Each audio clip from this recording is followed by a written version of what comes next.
Olá, bom, hoje então a gente vai conversar um pouquinho sobre Norwegian Wood, do Haruki Murakami. Esse aqui então foi a escolha da maioria de vocês, para você escolhe do mês de abril. E esse aqui foi também a minha primeira, minha primeira incursão na obra do Murakami. Eu já tive muita vontade de ler a obra dele, principalmente depois de ter lido Linha M, da Patti Smith. Tem vídeo aqui no canal, vou deixar um link aqui no card, lá na descrição do vídeo também. Ela comenta muito sobre a obra do Murakami, aliás, ela comenta muito sobre dois autores, né? O Bolanho e o Murakami. O Bolanho eu acabei lendo o primeiro livro dele no ano passado, eu acabei deixando o Murakami para depois por algum motivo, mas enfim, muito obrigada a vocês que votaram nesse livro.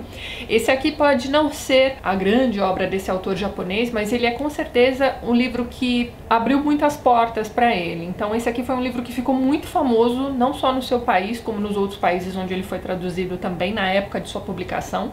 Esse aqui é um livro de 1987, então já temos aí mais de 30 anos, né, desse livro. Norwegian Wood é o título de uma música dos Beatles, e uma coisa muito interessante aqui nesse livro, pra mim pelo menos, é a questão de como esses personagens desse livro se relacionam com a música.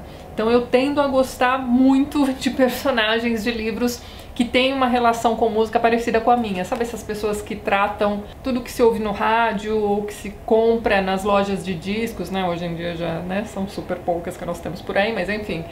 Pessoas que consomem música como se fosse a trilha sonora da sua vida, sabe assim? Então, eu tendo a me ver, de certa forma, nesses personagens, no que tange, né, o relacionamento deles com a música, e aqui não foi diferente. Sem contar que o período em que a obra se passa, né, ela foi escrita em 87, mas o livro, na verdade, vai contar uma história que vai acontecer ali nos últimos anos da década de 60, comecinho da de 70, no Japão. E aí, uma coisa que eu achei bem interessante aqui nesse livro é ficar sabendo que naquela época as pessoas no Japão também ouviam bossa nova. Juro que eu não sabia disso, gente. Inclusive, eles não só consumiam bossa nova, como eles tocavam bossa nova, cantavam nos lugares, entendeu?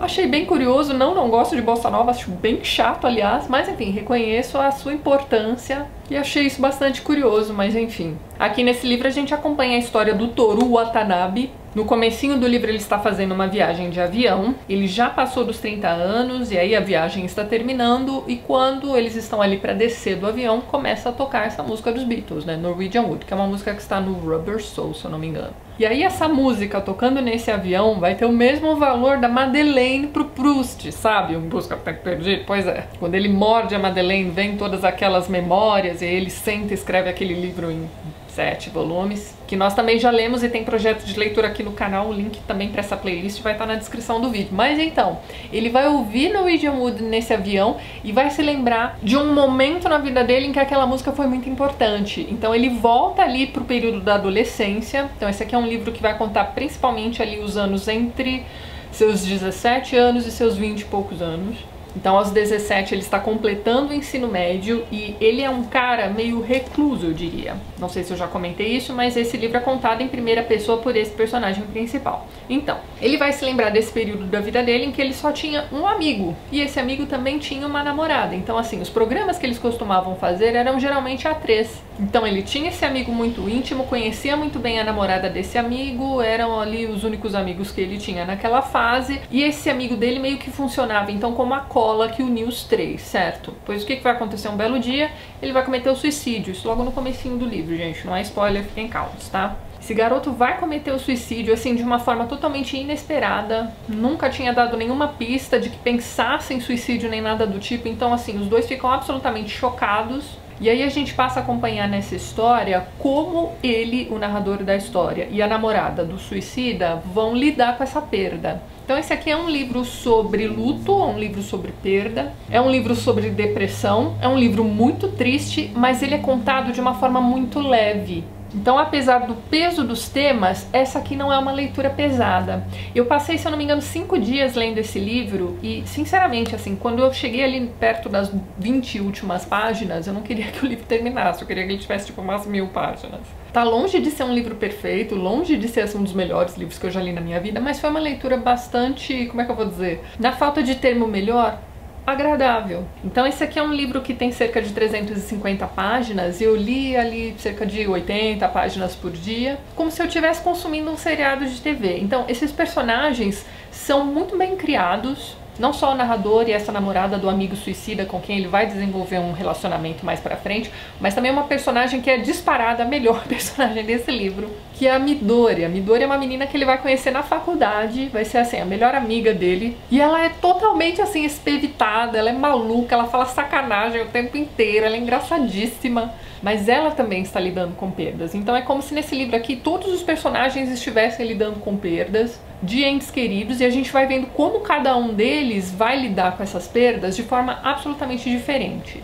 Mas, como eu ia dizendo pra vocês, nem tudo são flores. Chega um momento aqui nesse livro em que a namorada, né, do suicida, que é dentro desse livro a personagem que lida com essa perda da forma mais pesada, mais difícil possível, ela vai se ver num dado momento ali internada numa instituição. E é uma instituição bastante agradável também, tô dizendo muito essa palavra hoje, mas enfim. Então é um lugar aberto, é um lugar onde as pessoas vão lidar ali com seus problemas, né, trabalhando, lidando com a terra, lidando com os animais. É um lugar que fica numa região montanhosa do Japão, então tem um momento ali em que o Watanabe vai visitar essa menina, e aí todo o percurso que ele vai fazendo para chegar a essa instituição é muito semelhante com o percurso que o Hans Castorp vai passar para chegar à Montanha Mágica. Inclusive o livro que ele está lendo no trem nesse momento é a Montanha Mágica. Então, além da gente ter aqui toda a forma como esses personagens se relacionam com a música, a gente tem também o relacionamento deles com a literatura. Isso é bastante interessante. O Watanabe é um estudante de artes dramáticas na universidade. Ele divide o quarto com um outro personagem que é espetacular, que eles vão chamar de nazista, porque é um menino assim todo regradinho, ele tem um horário certinho dele pra fazer tudo, ele é o único cara que cuida do quarto, assim, limpando.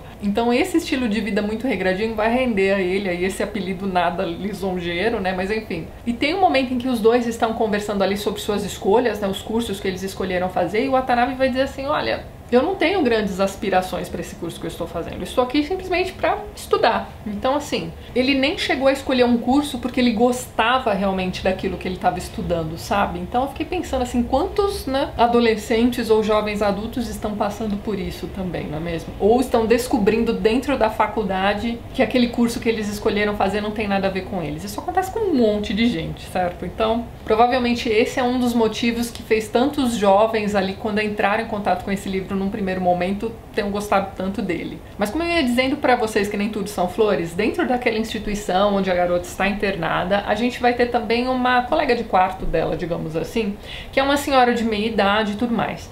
Essa é uma personagem que eu não engoli de jeito nenhum dentro desse livro, gente. Você que já leu esse livro, eu não vou dar spoilers, calma, gente.